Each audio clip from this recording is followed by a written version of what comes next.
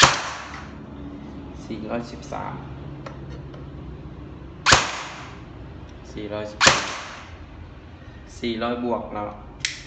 เบิ่งเลขกระสุนได้อยู่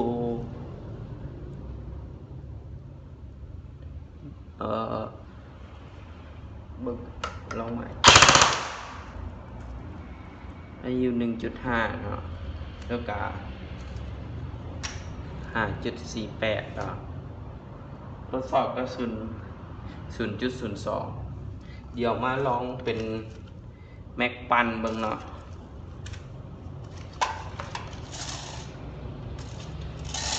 แม็กปันเป็นแม็กอย่างซี่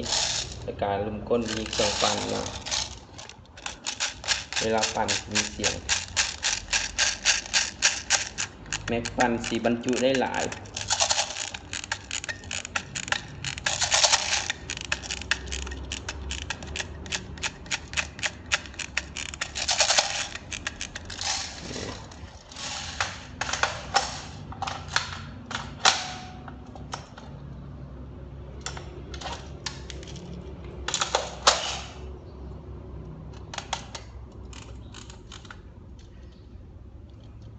เซมิ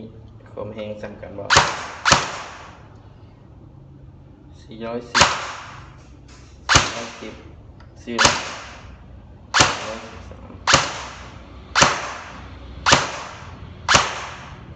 ซ้ำกันเนาะโอเคถ้าใส่แม็กปันปืนหน้าตาจะเป็นอย่างซี่เนาะเป็นแม็กของ MC โอเคใครสนใจจะหาซื้อได้เนาะแม็ก MC ใส่หรือสีเอาแม็กแต่งของมันใส่งามอีกแบบหนึ่งเนาะโอเคเท่านี้แหละเดี๋ยวทางห้างมีของแต่งเพิ่มให้ใครสั่งซื้อปืนไปทางห้างสีให้ล้างโอเคล้างไว้ติดเดี๋ยว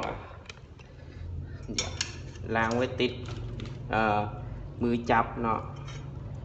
แบบหนึ่ง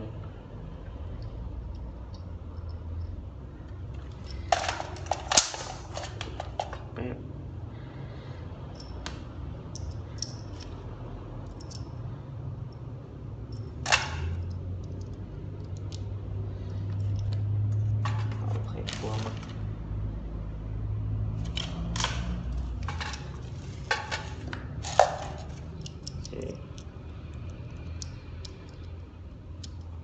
ต้องขันข้างนอกก่อนเนาะให้มันติดพอติด ต้องเฮ็ดแน่นหลาย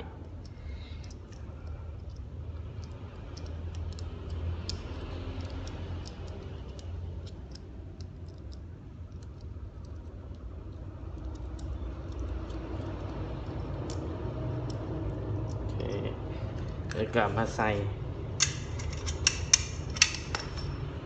ไข่มักระยะได้ใส่ได้เลยเนาะ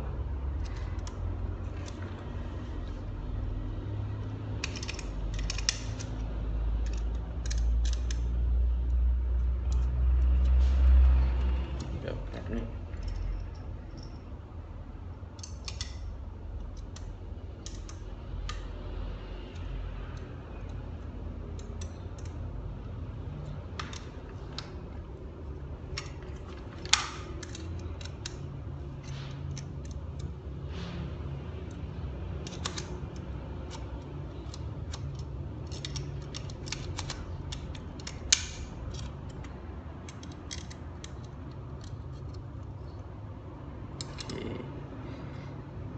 ได้มันเข้าล็อกแล้วก็หันแน่นเลยเนาะ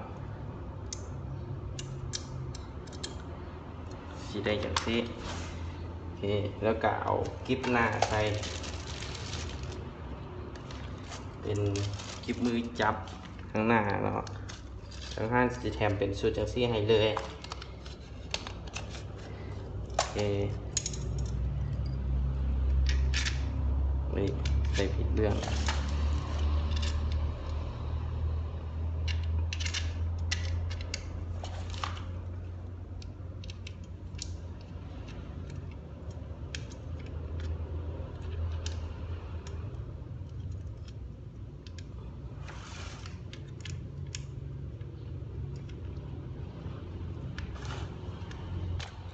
มันกระเทกขึ้นมาอีกแบบหนึ่งเนาะนี่เขาถ่ายคนเดียวเลย มันสียุ่งยากหน่อยหนึง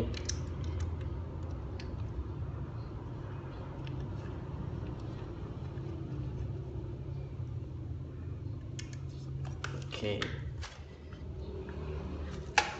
แบบนี้เลยเนาะธรรมดาต้องติดประมาณนี้หรือประมาณนี้โหอันนี้เฮ็ดให้เบิ่งคร่าวๆก่อนวิธีก็จับหน้าจับหลังเลยเนาะโอเคไปสนใจสามารถติดต่อได้ทางWhatsApp ไลน์และ Facebook เนาะขอขอบใจ